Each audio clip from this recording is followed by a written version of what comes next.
भगवान भोलेनाथ ने एक बार भिक्षुवर्य का अवतार लिया। विदर्भ नगर में एक बार सत्यरथ नामक राजा हुआ था। वह बहुत ही बड़ा शिव भक्त था। एक बार शत्रुओं ने उसके राज्य पर आक्रमण करके उसे मौत के घाट उतार दिया। उस समय उसकी पटरानी गर्भवती थी।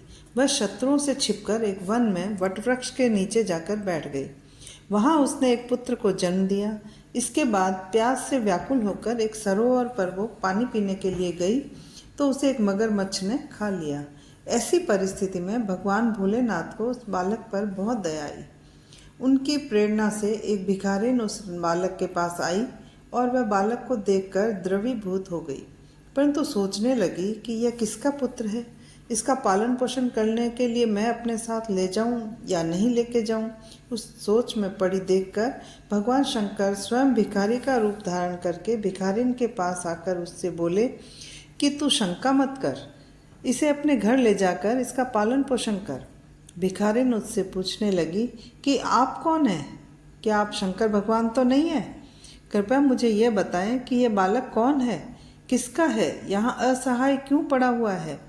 तब भिक्षुक का रूपधारी शिवजी बोले, यह राजा सत्यरथ का पुत्र है। सत्यरथ युद्ध में शत्रुओं द्वारा मारा जा चुका है। इसकी माता सरोवर में पानी पीने गई थी, परंतु वहां पर उसे मगरमच्छ ने खा लिया। अब तुम बिना किसी भय के इसका पालन पोषण करो। इस पर उस भिक्षुणी ने फिर पूछा, इसके माता पिता की इस प्रकार मृत्यु का क्या कारण है? तब भिक्षुक रूप में भगवान शंकर ने बताया कि राजा सत्यरथ पूर्व जन्म में पांडु थे। एक बार वे शिव पूजन कर रहे थे कि मंत्रियों ने आकर उन्हें बताया कि शत्रु ने हमारे राज्य पर आक्रमण कर दिया है। राजा पांडु ने बिना सोचे समझे ही यह तय कर लिया कि यह लोग मंत्री वेश में शत्रु ही आ गए हैं, और उन्होंने शिव पूजन समाप्त करके अपने मंत्रियों का ही सिर काट दिया तथा बिना पूजन करके ही रात्रि में भोजन कर लिया। इस कारण यह राजा सत्यरथ मारा गया।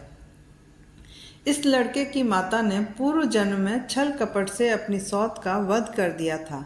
इस पाप के कारण मगरमच्छ ने इसे पकड़कर खा लिया।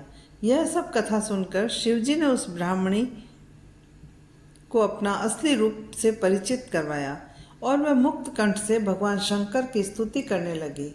भगवान शिवजी इसके बाद अंतर्ध्यान हो गए। वह ब्राह्मणी राजा के पुत्र का पालन पोषण अपने पुत्र के साथ करने लगी। बड़ा होने पर उसे शांडिल्य ऋषि के आदेश पर शिवजी का 1 वर्ष तक पूजन किया और गंधर्व कन्या से विवाह कर निष्कपट राज्य किया।